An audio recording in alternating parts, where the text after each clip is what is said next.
Hey everybody, Scal Crafty here again, Mishmash Monday. Hope you had a great weekend. We got an absolutely beautiful day out there today. Going to make the most of it. Have a lot to get to today. We're kind of behind schedule yesterday. I had a migraine headache.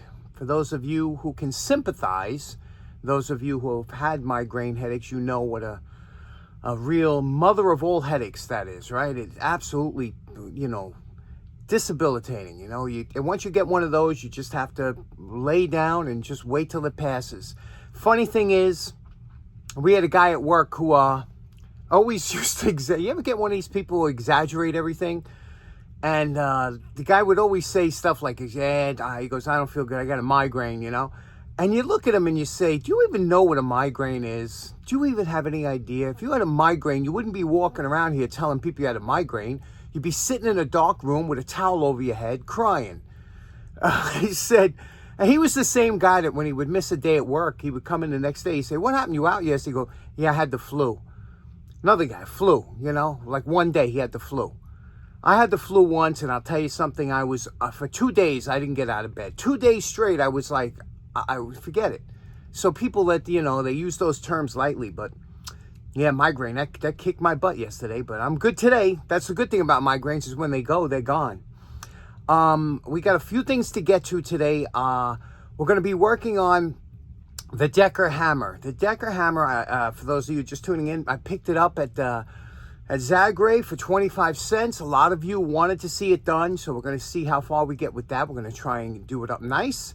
Also, we have a couple other things. This week, I had to put a gate. I always needed a gate here next door to me to try and keep my cats from going to next door. So I had to build a gate, and I went to Home Depot, picked up some pressure treated, which is always soaking wet. You know how it is dealing with that, right? But came down here. Now the posts that I have on each side of that gate weren't straight and level.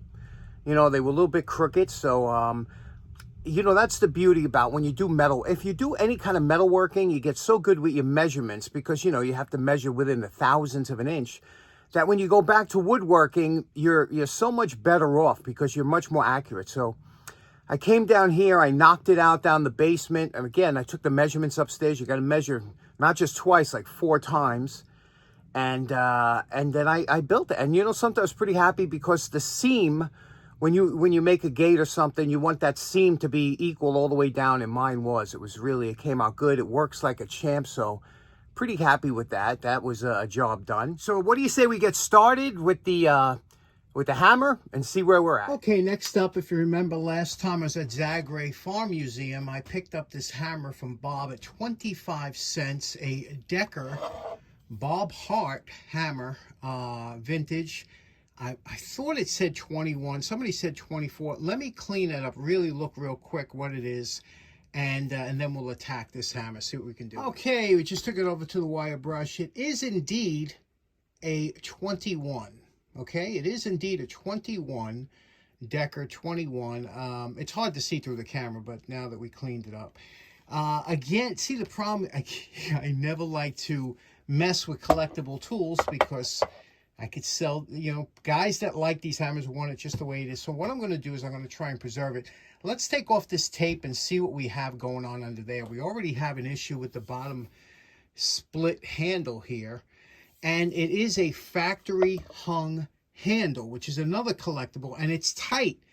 So you know what I mean? My hands are tied here, but let's see what we can do to make everybody happy.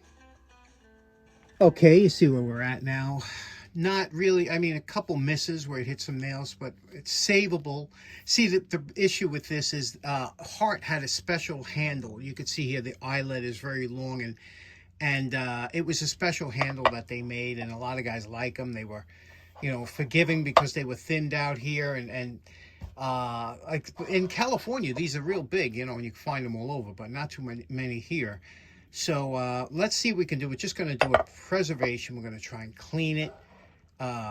And do what we can, and then the back here we'll try and work something out, maybe add a piece or something, but you want to see it, and we'll even try and save the checkering on the face. Okay, you see now on the bottom here we cut off that damage. Okay, cut it off, made it nice and flat. Now what we're going to do is take a small piece of hardwood. We're going to glue that on like this. Again, there's no light between that cut and the wood, and we'll glue on a big piece, but we'll have room for clamping. As far as the head's going so far, cleaned it up with the wire brush. Got the face really nice. Look, there's nothing wrong with that. That's beautiful, huh? But we got a couple dings here. You know, the traditional dings when you're banging it sideways, which is common. Again, gladly they didn't do it on the Decker side, so we have all that nice lettering. We'll clean this up a little more. I seated it a little deeper in here and drove these rings down a little bit, but we'll finish that up. So it's coming good. It's coming good.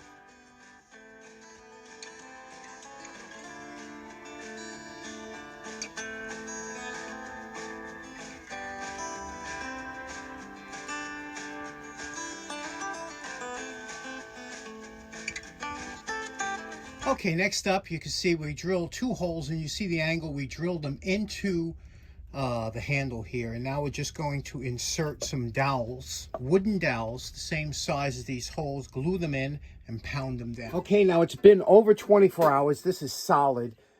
We're going to cut it off here, trim it off with the bandsaw, and then we'll go to the belt sander.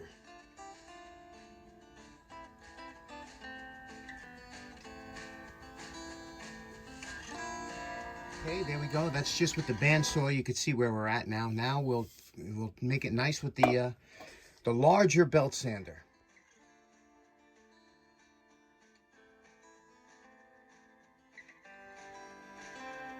Okay, so here we are. Nice sanded down. Looks nice, right? You can see here the repair we did. That big hunk of wood comes out nice. Now, what we're going to do is we're going to use Triple E Ultra Shine. Okay, now I have just a little bit left here. Here's a new one. They're not cheap, this stuff. It's like a sanding paste. It's really good. I'm going to put just a drop of mineral spirits in here to thin it out, because I want this to get deep into the grain here, and we're going to rub it in and do what's called like a French polish. I want to keep this as original as possible. Let's get to that.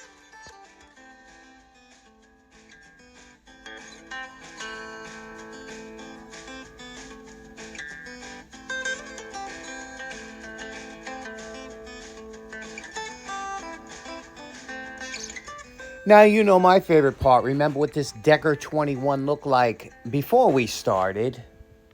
And we're calling this project done. Again, this is kind of like a preservation now.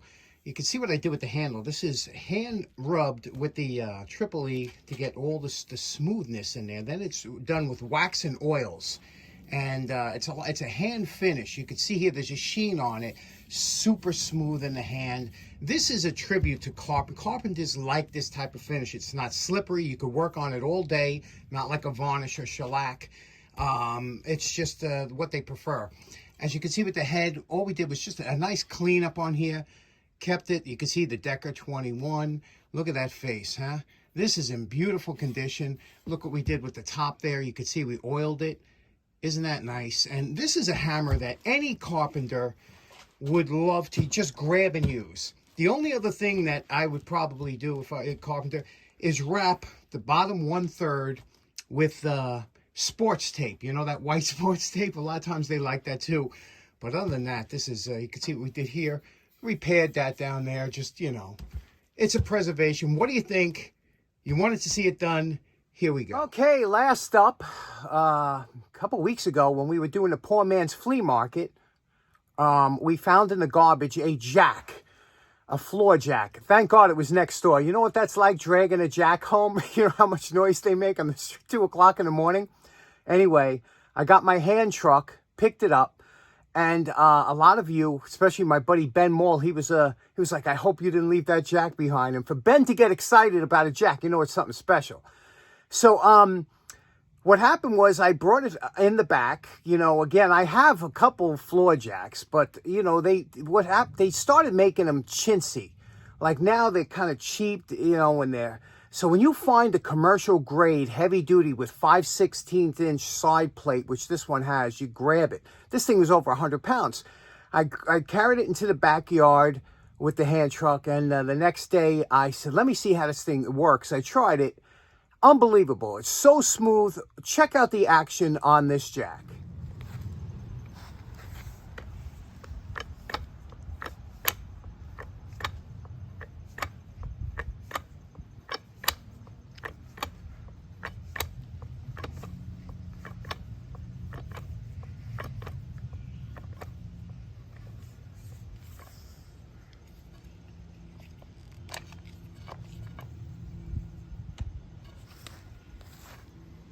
Now, you guys know, normally those old jacks, they squeak, they moan, they kind of buck a little bit. This thing seems like it was like brand new. Isn't that beautiful? So it's in the shed.